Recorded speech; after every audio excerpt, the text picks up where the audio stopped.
السلام علیکم ورحمۃ اللہ وبرکاتہ۔ بہن بھائیو، رمضان کی آپ کو بہت بہت مبارکباد۔ آج سے الحمدللہ رمضان شروع ہو گئے۔ رحمتوں کا، برکتوں کا، فضل کا، عنایت کا، غمخواری کا، ہمدردی کا، صبر کا مہینہ اللہ رب العزت نے ہمیں دیا ہے۔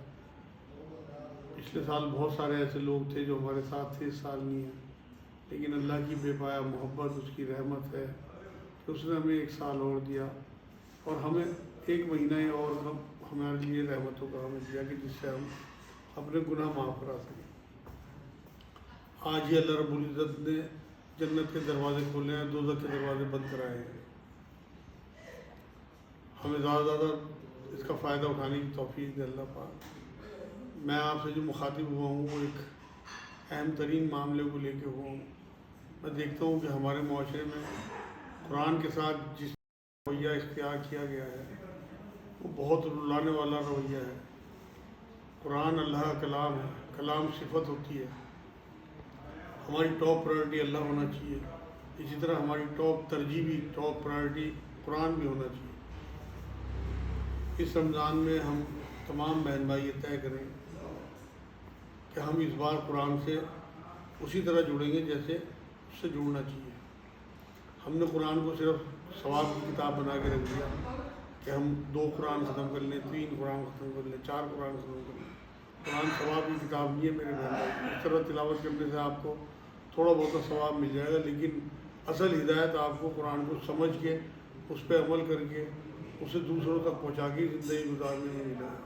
کیونکہ اس کے صرف یہی حق نہیں ہے کہ ہم اسے صرف تلاوت کریں، بلکہ اس میں غور و فکر، اس پہ عمل، اس کی تبلیغ، یہ سارے اس کے حق ہیں۔ تو میں آپ سے یہی ریکویسٹ کروں گا اس بار درد مندانہ دل سے کہ آپ لوگ اس بار قرآن سے جڑ جائیں۔ آپ تلاوت چاہے تھوڑی کریں، لیکن ایک پارہ روز ترجمہ ضرور پڑھیں۔ ترجمے ہر زبان میں دستیاب ہیں اور ہمارے مرکز سہارنپور سے فری آف کاسٹ ہیں۔ آپ جہاں کہیں بھی رہتے ہوں، آپ وہاں سے ہمیں واٹس ایپ کر سکتے ہیں اپنا ایڈریس، ہم فری آف کاسٹ آپ کو قرآن بھیجیں گے۔ یا آپ اپنے شہر سے خرید سکتے ہو، 30، 40، 50 روپے میں قرآن دستیاب ہے ہر زبان میں۔ اس لیے میرے بہن بھائیوں، آپ سوچ سمجھ کے اس بار فیصلہ کریں کہ ہم نے اس بار انشاءاللہ اللہ کے کلام سے جڑنا ہے۔ رسول اکرم صلی اللہ علیہ وسلم کی ایک حدیث پاک یہ ہے کہ خوشیاں مناؤ، اللہ کی وہ رسی تمہارے ہاتھ میں ہے جس کا ایک سرا اللہ کے ہاتھ میں ہے اور ایک سرا تمہارے ہاتھ میں ہے۔ قرآن ہماری ہدایت کے لیے آیا تھا۔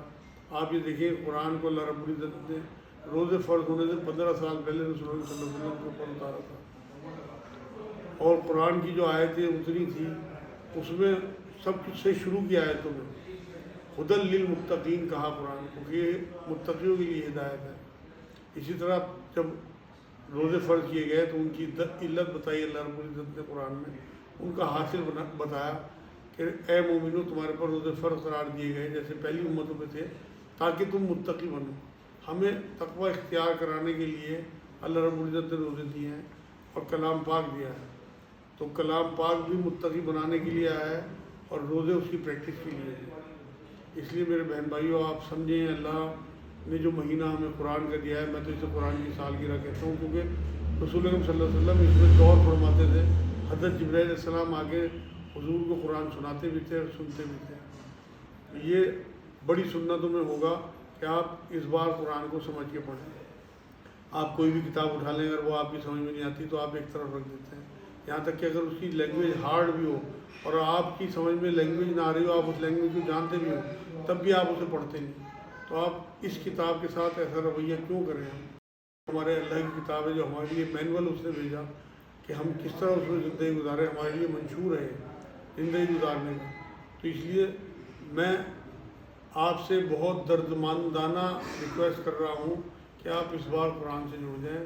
آپ تلاوت کریں تھوڑی بہت ہی، آپ سمجھیں قرآن کو، آپ کی سمجھ میں نہ بھی آئے ترجمہ پڑھتے چلے جائیں، جو سی بھی آپ کو زبان آتی ہو، بعد میں کسی علماء دین سے سمجھ لیں، لیکن اس بار قرآن کا حق ادا کریں کہ پورے رمضان میں پورا قرآن آپ ترجمے سے ختم کر لیں ایک بار۔ انشاءاللہ تعالیٰ آپ دیکھیے اللہ کیسی ہدایت دیتا ہے۔ دیکھیں، یہ ثواب کے لیے نہیں آئی تھی بلکہ یہ نجات کے لیے کتاب آئی تھی۔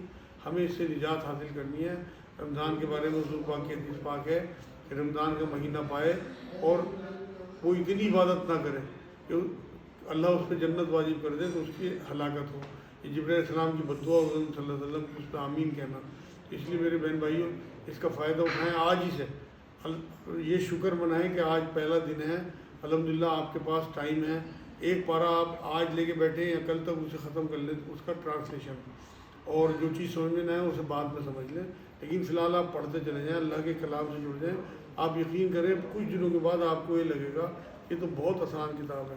کیونکہ ہمارے بڑے کتنے ہی ہمیں منع کرتے ہیں کہ ترجمے سے نہ پڑھو، جب قرآن میں اللہ عزت نے خود یہ بات کہی ہے وَلَقَدْ يَسَّرْنَا الْقُرْآنَ لِلذِّكْرِ فَهَلْ مِن مُدَّكِرٍ، کہ میں نے قرآن کو آسان کیا سمجھنے کے لیے، ہے کوئی سے ہدایت نہیں. تو ہم اپنے خالق کی بات مانیں، ہم کیوں انسانوں کی بات مانیں؟ اپنے اللہ کی بات مان کے قرآن سے جڑیں اور اس پہ عمل بھی کریں اور اس پہ زندگی بھی گزاریں اور اس کی تبلیغ بھی کریں. قرآن کو اللہ رب العزت نے سورہ بقرہ میں یہ کہا ہے کہ یہ تمام انسانوں کے لیے آیا ہے، صرف مسلمانوں کے لیے نہیں آیا. تو اس لیے آپ اپنے مسلمان بھائیوں کو بھی پہنچائیں اور اپنے غیر مسلم بھائیوں کو بھی پہنچائیں. اس کی تبلیغ شروع کر دیں، انشاءاللہ اس کے حق ہو جائیں گے. اسے سب سے ٹاپ پرائرٹی پہ رکھیں. بالکل آپ کی تراویح نہ چھوٹے، جو تراویح آپ سن کے آئیں وہ گھر پہ آ کے اتنا ترجمہ ضرور پڑھیں. اسی طرح جو تلاوت کریں، اگر تلاوت کم بھی کریں تو ترجمہ ضرور پڑھیں ایک پورے سپارے کا. اگر جو پڑھی لکھی نہیں ہے وہ سنیں اس ایک سپارے کا ترجمہ. انشاءاللہ اللہ نے چاہا تو آپ لوگ اسی سال قرآن سے جڑ جائیں گے. اور رسول اللہ صلی اللہ علیہ وسلم کی جو منشا تھی اس امت کو تعلیم دینے کی، وہ ان کی منشا پوری ہوگی. میں تو اسی لیے آپ لوگوں کے سامنے آیا ہوں کہ اس طرح میرے رسول کی امت اپنے اللہ کے کلام سے جڑ جائے. انشاءاللہ آج کے لیے اتنا ہی. انشاءاللہ کسی اور ٹاپک پہ آپ سے بات کروں گا. وما علینا الا البلاغ. السلام علیکم ورحمۃ اللہ وبرکاتہ.